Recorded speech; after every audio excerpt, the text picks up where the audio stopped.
Well, comments from a 7th grade reading teacher have ignited quite the fight over faith at a Texas school. A student says that her teacher crossed the line with an assignment that had her defending whether God exists. The assignment was to classify each statement as an opinion, factual claim, or commonplace assertion. One statement read, "There is a God," so 12-year-old Jordan Woolley answered the statement based on her beliefs, but her teacher said that her answer was wrong. I said that it was a fact or opinion based on my religion and based on what I think and believe. I did not think that it was a commonplace assertion. I love reading personally, so for me to have to fail reading because of what my beliefs are just shocks me. After an investigation, the school issued this statement saying, quote, "This ungraded activity was ill-conceived, and because of that, its intent was misconstrued. As a result, the activity will no longer be used by the school, and appropriate personnel action will be taken." All right, Sandra, you have 2 little ones here. I'm looking at the facts of this story. The teacher basically said, if you don't answer the right way, you're going to fail. I mean, have you heard of such a thing? I mean, I've heard she's been dealt with by the school district, but we see these stories more and more. She shouldn't be dealt with. She should be taken out of the school system. Andrea, when you reference I have 2 little ones, and Leif, I know you've got a new little one at home as well, you realize how impressionable these young minds are. And for a teacher to engage in something so irresponsible, I mean, first and foremost, it's just absolutely disappointing. And then it's disgusting that a school teacher actually exists in the system, and you wonder how many more there are like that out there. You're going to have to tell me what the rules are. Because yesterday we talked about a football coach who wasn't allowed to pray at the 50-yard line. Now we have a teacher who says there is no God. But the school's okay with that?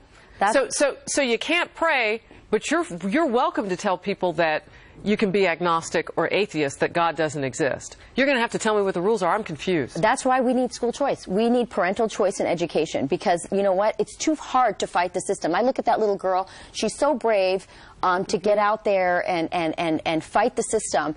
But you know what? It gets tiring, and I'm just so glad that I personally have the choice, because I can afford to send my kids to a school that reflects my values. It's about time that America give that choice to people that are poor and marginalized, because it's just too hard to fight this stuff. And like you said, how many other teachers are there like that? We don't know. And how many instances like this happen, Andrea, that don't come to light? Right. Well, it seems like every week we cover a new story where you are persecuted in this country for trying to exercise your First Amendment and speak out. And it seems to be the targeting of Christians. And it's not just in these elementary schools, but it's on college campuses as well. They've become these indoctrination camps, you know, where teachers just penalize them if they say or do the wrong thing. I mean, I don't even know why this teacher was having an exercise on God to begin with. As Harris points out, do they want to talk about religion, or are we not allowed? Just tell us the rules. Yeah. I think what this is the church of secularism. You know, agnostic. We don't believe in God. Tyranny of secularism. And so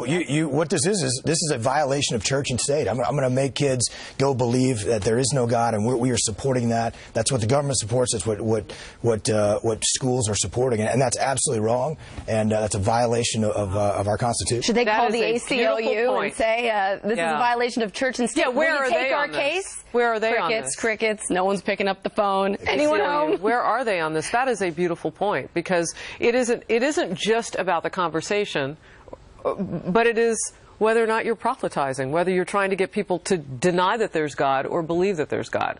If you say there's no cross in the classroom, then how can you have that discussion at all? Well, and based on the story that we talked about yesterday, where the coach was not trying to impose his religion on anybody, this is, as you point out, the opposite. Yeah. She was trying to indoctrinate by saying, if you don't agree with me, you're failing the class. So you have to be an atheist or an agnostic to advance to the next grade. And that's why parents need to be able to have a choice, to vote for where they want their kids to go with their feet. I assume that the response from you, Leif, is probably even deeper than that, when this is the very thing that you are out fighting and defending our freedoms and our rights here at home, and to see somebody taking advantage of that and abusing it with this young person. It's in your home state of Texas. It's absolutely infuriating, no doubt. It is. All right, well, our one lucky guy, not just another pretty face, he's a highly decorated Navy SEAL, as you know. Face. And up next, he will tell us why his new book, Extreme Ownership, should be important to all of us. You don't want to miss it.